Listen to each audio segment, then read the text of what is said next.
Well, it's time for the update section. Some of the things we've been talking about recently on some of the programs, we have updates. Apparently, Ric Flair's retirement match that we were what was it? Was that last week here on The Experience, or was it on the Drive-Thru? Your show. It was one of the shows. I don't even remember.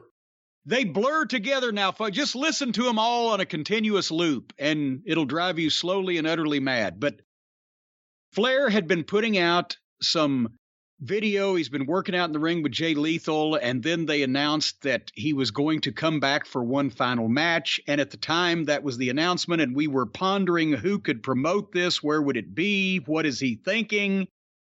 I registered my concern that maybe with his health problems that he had that involved his internal organs, that maybe taking hip tosses and body slams might not be a thing that you'd want to do.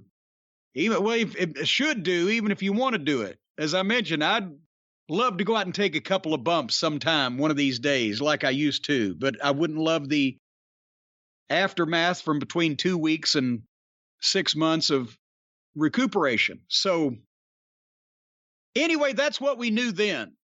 Now, apparently, we find out the match will be in Nashville, Tennessee, SummerSlam weekend.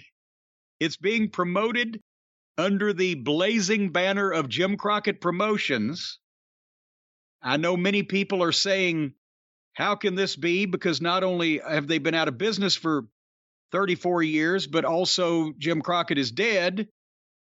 And it is because it is being flown under that banner as a tribute to Crockett Promotions. And it's being held at the Nashville Fairgrounds, a place that Crockett Promotions never ran in the history of their company. And we don't know the match yet, but there was rumor and innuendo and even some scuttlebutt. That's a word that doesn't get used a lot anymore, scuttlebutt. That Ricky Steamboat was somehow going to be in it. And Ricky Steamboat made a public announcement pretty much shooting that down, saying, no, I don't need to be doing this at this point, because how old is Ricky Steamboat?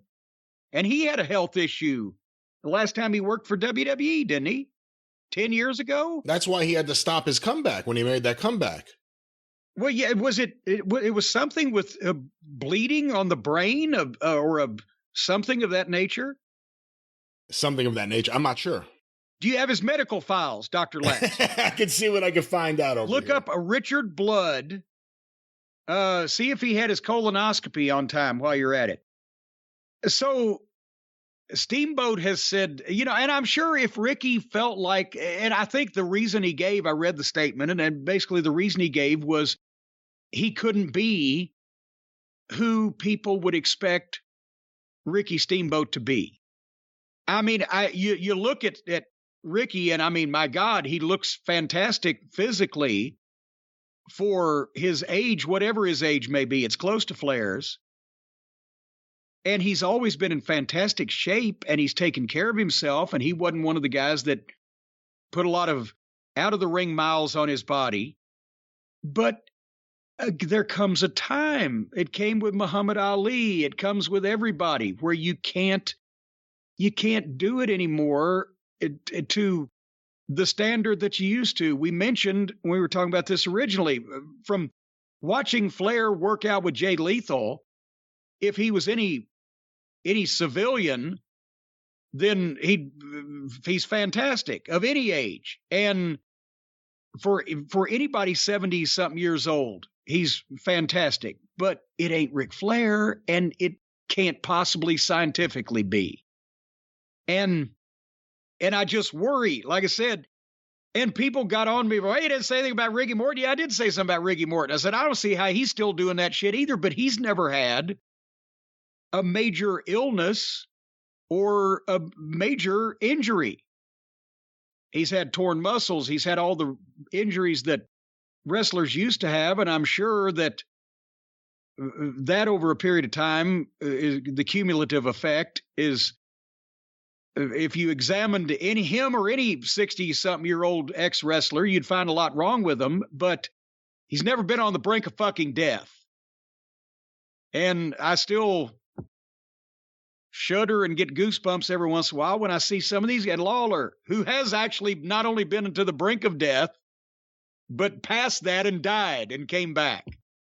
But the thing about Lawler is, I don't know if in Jerry's current matches, if he will fall down more than once or twice and on his own terms. And nobody notices because he's the master of psychology and his match works in any time zone, in any place, in any language, anywhere. But it's not Ric Flair's match. I'm sure the people will be happy to see him and just be able to say, I saw Ric Flair live in person in the ring, whatever, but I don't know if it's advisable. Brian, get me out of this. Well, I think Steamboat, I think it's true that because of health reasons and intelligence, it's not wise at this point in his life to get in the ring. And I also think some people are smart enough to stay away from this desperate shit show. What is this? Why would anyone want to be a part of this? Let's celebrate Ric Flair's heritage in Nashville, where there is no Ric Flair heritage. Except against Steamboat. That's the only thing that ties him to fucking Nashville is Steamboat. This whole thing is a mess. There's a lot of people who are embarrassed by Ric Flair and don't want to be around him. I'm not saying Rick Steamboat's one of those guys, but I'm saying I give Rick Steamboat a lot of credit because money makes a lot of people do stupid things, and he said no. I give him a lot of credit. And, that's the thing is, at some point, I mean, not only, yes, I understand somebody wanting to relive things that they used to do and enjoy. And, I would want to do the same thing if the wrestling business was anything remotely what I got into a while back. I'd want to do it again. Now, no, not so much. But at some point, wisdom and or dignity has to prevail. You can't.